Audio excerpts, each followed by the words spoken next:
Today we will understand why do we need optical waves for telecommunication. What is wrong with copper wire communication, or what are the limitations of microwave link so that we require this optical communication. To understand that, let us first understand the communication itself. When I speak to students in a classroom, I just speak and they listen. This is a communication. I deliver my lecture.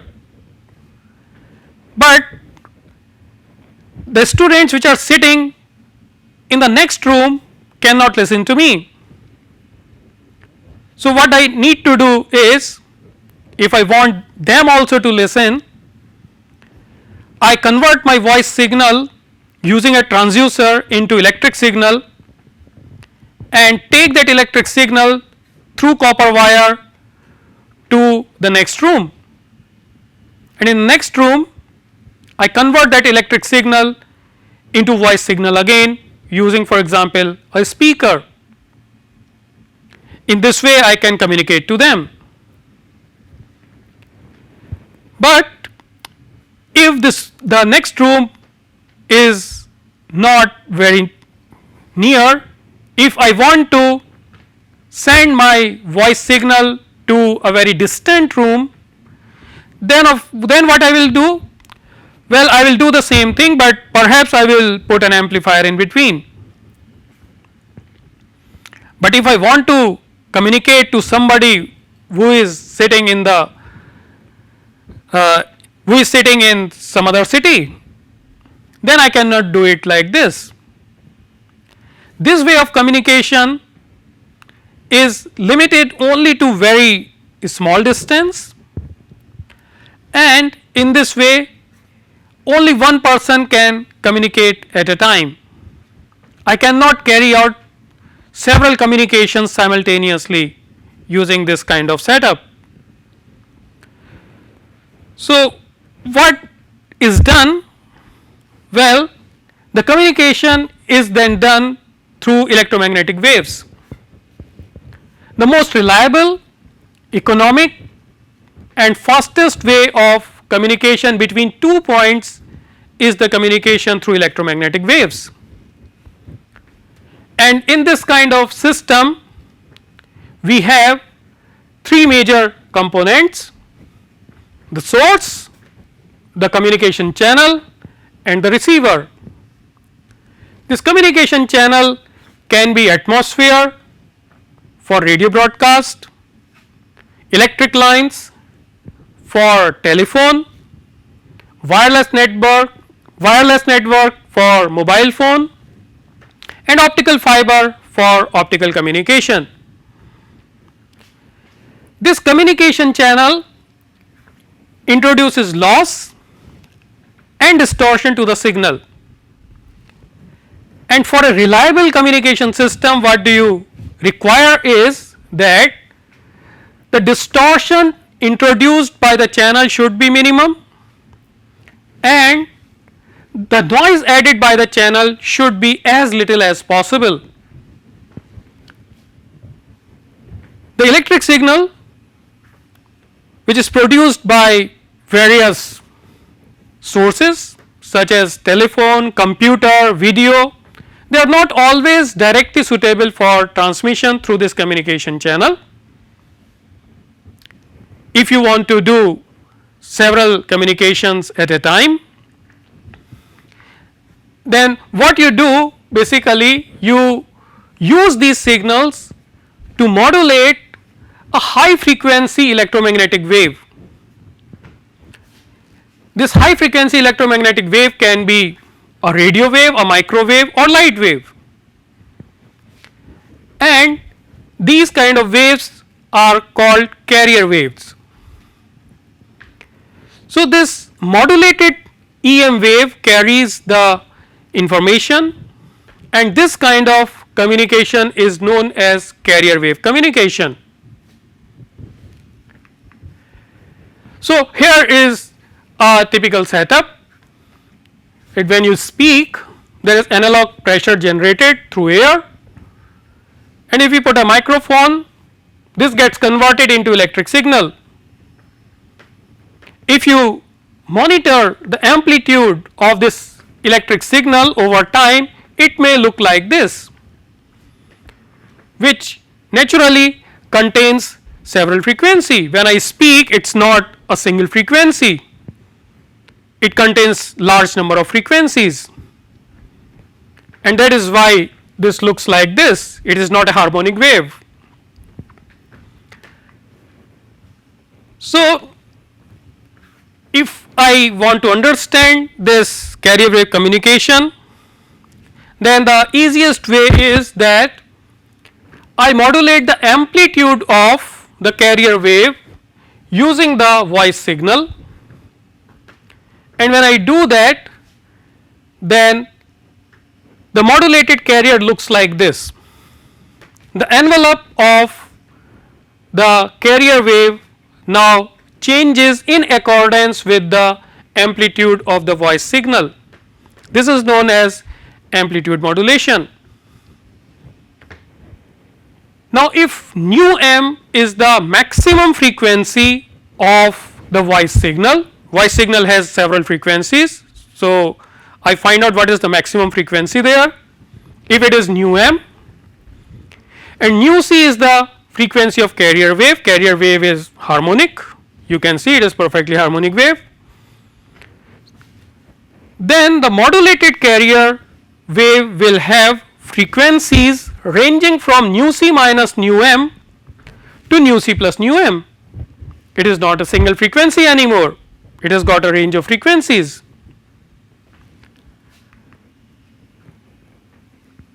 Now, if I want to transmit this speech signal, then what I do, I make use of the fact that the speech signal can be intelligible, whatever I speak can be easily heard and understood completely by another person if I send the frequencies only up to 4000 hertz.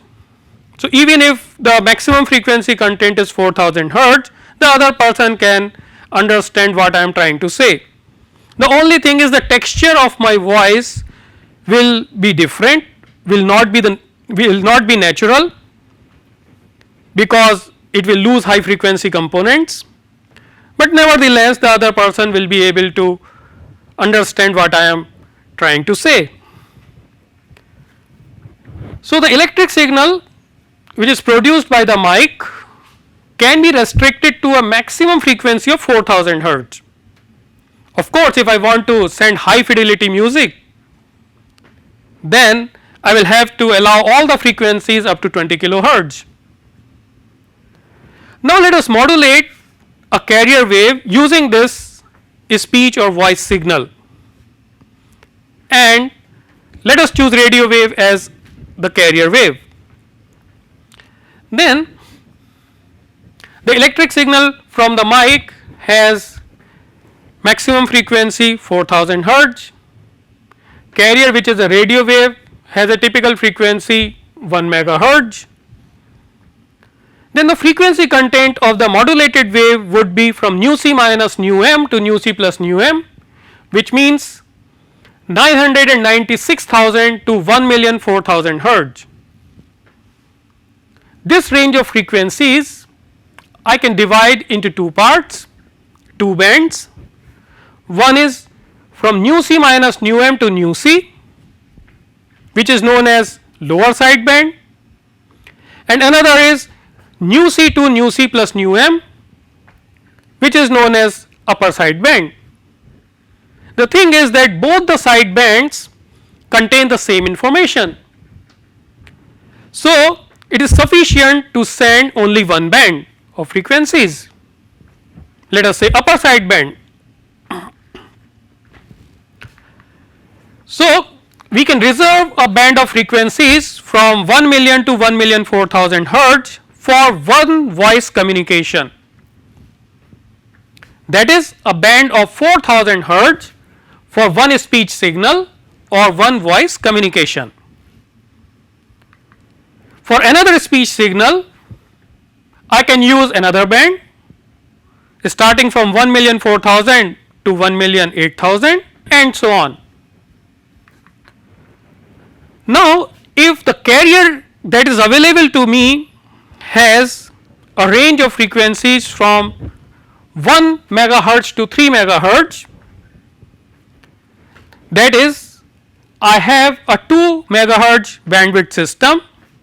This is also known as a spectrum, the same spectrum which is given to service providers. Then in this 2 megahertz bandwidth system, the number of speech signals that can be sent simultaneously would be 2 megahertz divided by 4000 hertz, that is 500, because each voice communication will occupy a band of 4000 hertz and the bandwidth available to me is 2 megahertz. So, I can carry out 500 voice communications simultaneously through this communication system.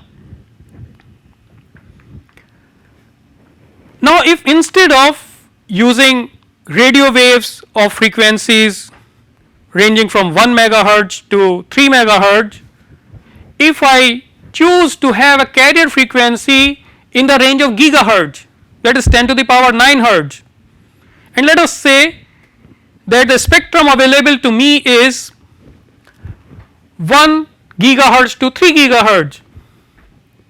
So, I have 2 gigahertz bandwidth. Then the number of speech signals that can be sent simultaneously would now be 500,000. So, thus when the carrier frequency goes from megahertz to gigahertz, then the number of simultaneous voice communications become 1000 times. Clearly, higher the carrier frequency, more would be communication channels.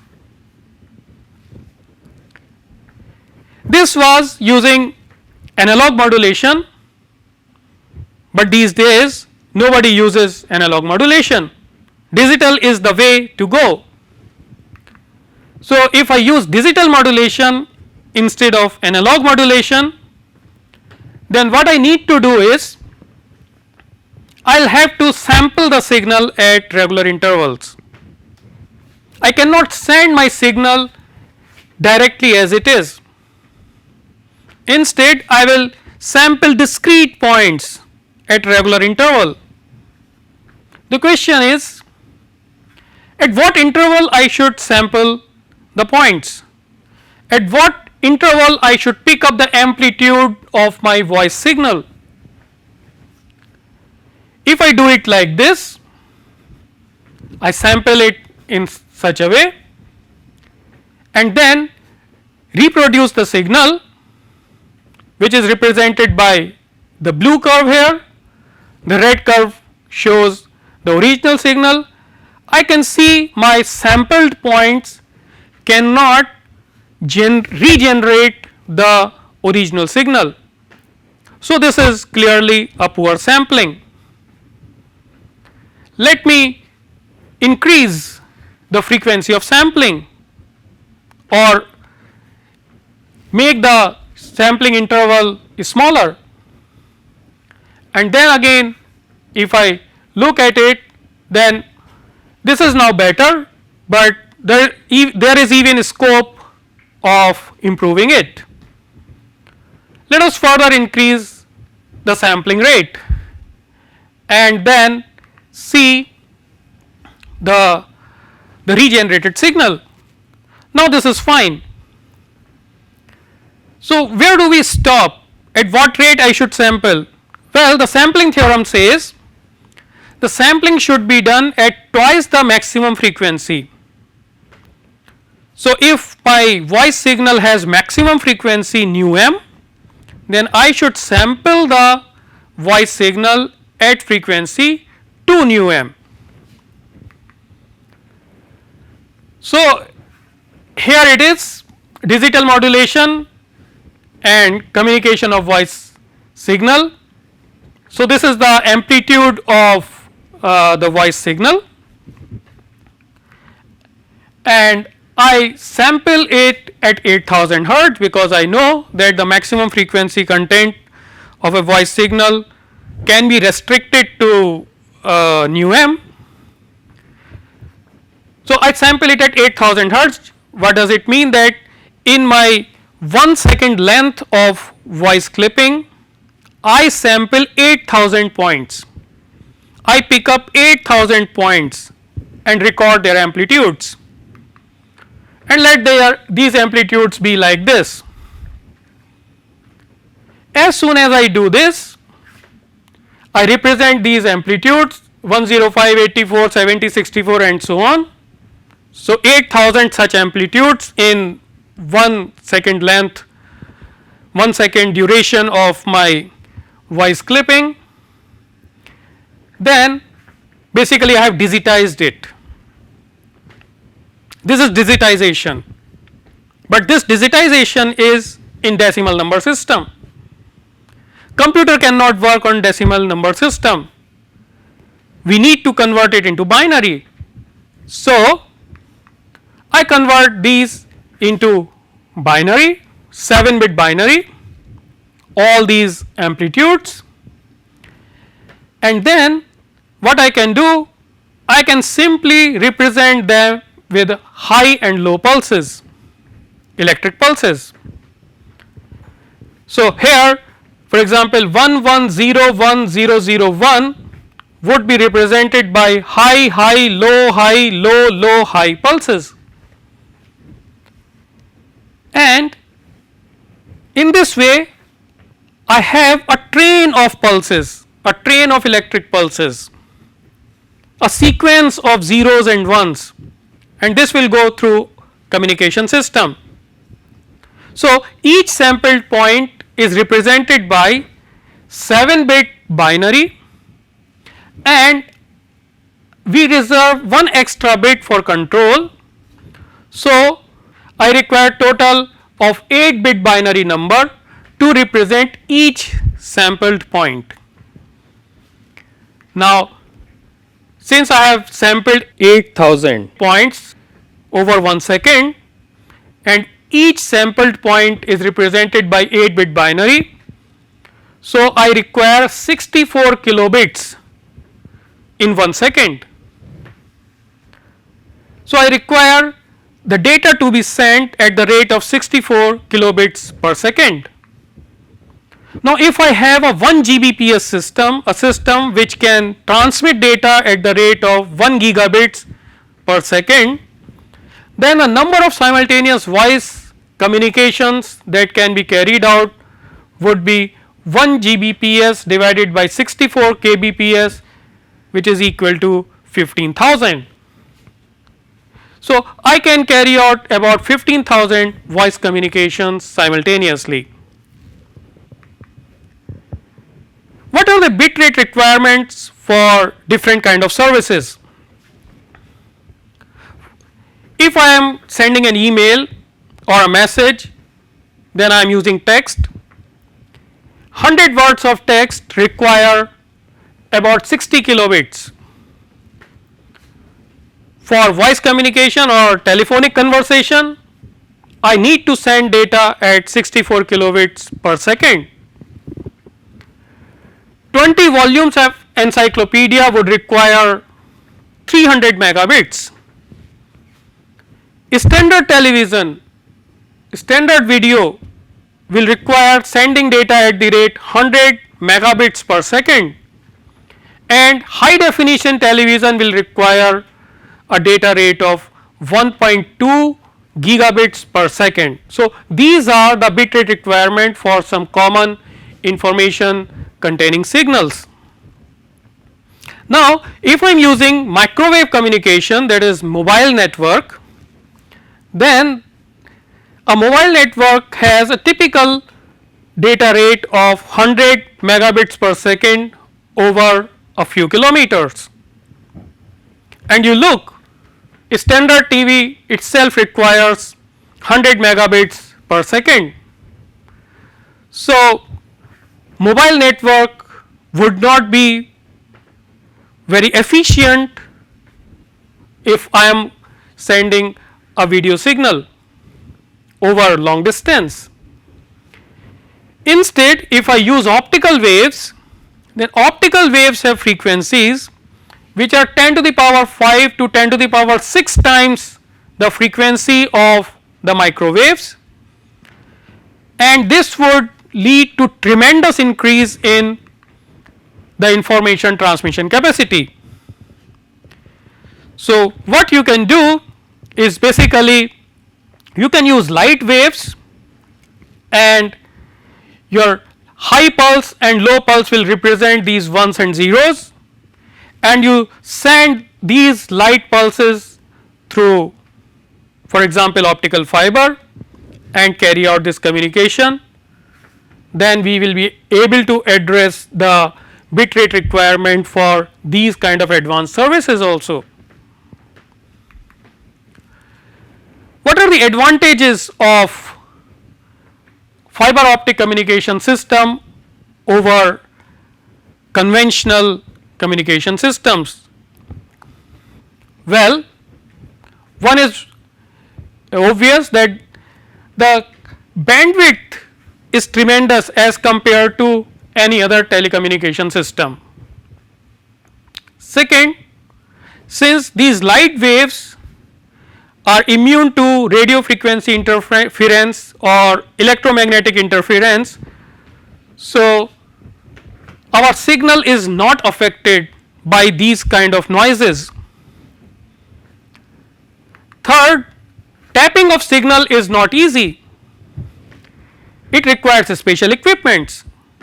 It is not just like in copper wire communication, you just twist your wire to the line and then tap the signal. It is not that easy in case of optical fiber communication.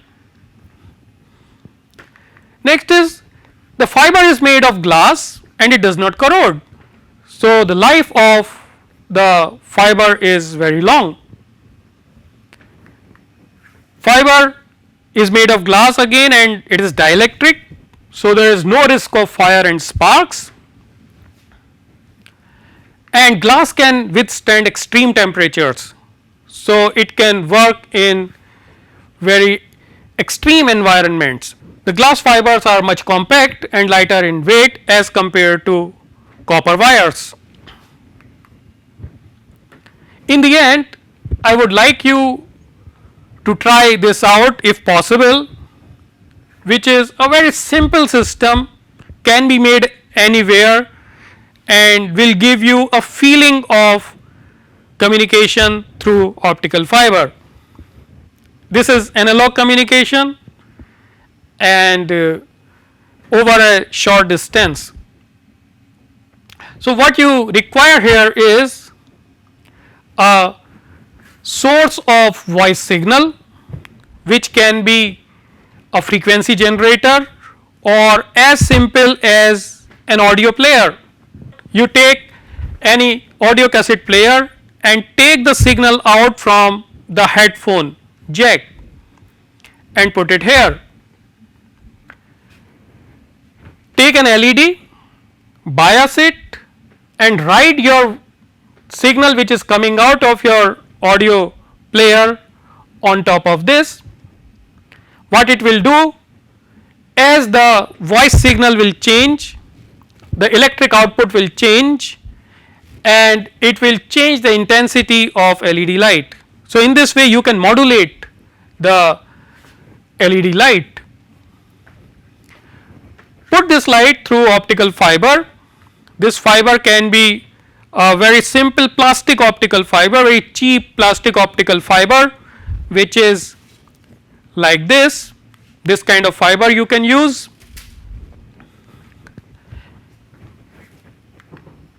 And then at the output end of the fiber you put a photodetector, convert this optical signal into electric signal and feed it to a speaker. If required, you can put an amplifier in between. At the same time, you can feed this signal, output signal, and the input signal, a part of input signal, to CRO for comparison. Okay. A typical setup looks like this. So, this is the signal generator audio player which is used to modulate the light of an LED, and this light is fed into an optical fiber, this gray colored optical fiber here. The output end of the fiber is here, which is fed into a detector. The output of the detector is connected to the speakers and to the CRO.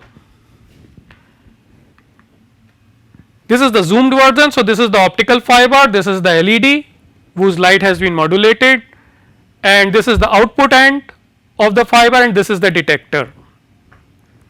And as the music goes on, you can see the reference signal and the output signal on the CRO, as well as listen it to through the speakers.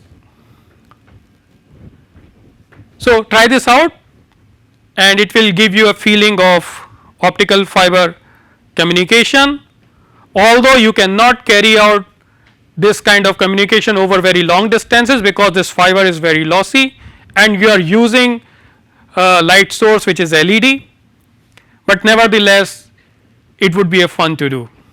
Thank you.